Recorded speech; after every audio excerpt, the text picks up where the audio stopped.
Welcome to our channel, All About Bible. Dorcas. Dorcas was a generous woman and also a disciple of Christ during early church times. She restored to life by Apostle Peter.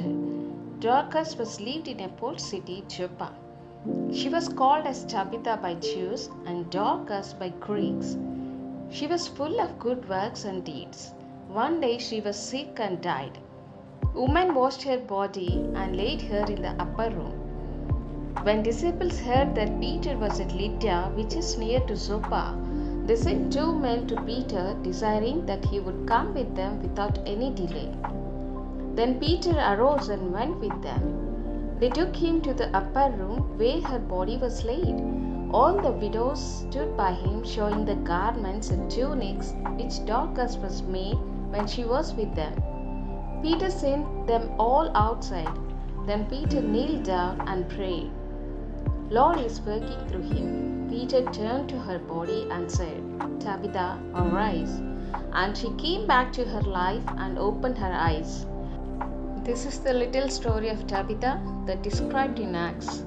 Let's see what are the 3 things that we can learn from the life of Tabitha.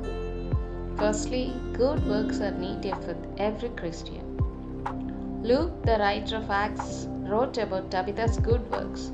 He didn't say that simple good works, but he wrote that full of good works, like a tree with full of fruits. Being a Christian, we ignore this thing because many Christians believe that believing in Christ is enough for Christian life. But in James 2:26, it says that, for as the body without the spirit is dead, so faith without works is also dead. She believed in God and Jesus, and she had a faith, not a dead faith, but a living faith. Her faith moved her to perform good works. She kept her busy in helping others. She helped widows and poor by donating them garments. She left a remarkable sign in their hearts. Her kindness, her generosity teaches every Christian to be like Tabitha. Let's be kind and generous towards poor and needy. Second thing is, God has a purpose in everything He does. Sometimes when we get into trials, we lose patience and disappointed. And we question God, why this happened to me only? Why this to me?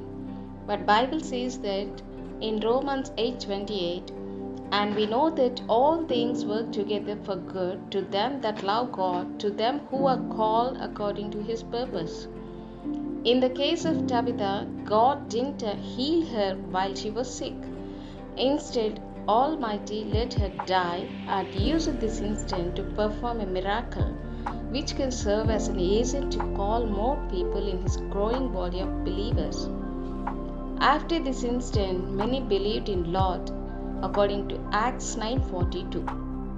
Hope in resurrection.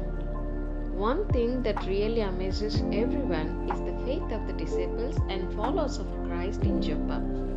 We read in Acts 9:37-38 verses, the body of Tabitha was not anointed for burial. Instead, her body was only washed. This means that the disciples didn't have any intention of burying Tabitha yet. They called on Peter and implored him not to delay in coming to them. The Apostle Peter indeed performed a lot of miracles in the past through God's help. However, could he also raise someone from the dead? Yes, the disciples believed he could do with God's power. That's really amazing to have the faith that God can still raise Tabitha from dead. Such an amazing and powerful faith to have. No doubt they believe in God's power of resurrection. For us Christians today, we know that someday when Jesus' second coming, the dead will be raised. We read in John 5:25, most assuredly I say to you, the hour is coming and now is, when the dead will hear the voice of the Son of God, and those who hear will live. Tabitha lived the best life in the sight of God and left a path before us to help others with what we have. That's all for today's video. Hope this video will be useful for your spiritual growth.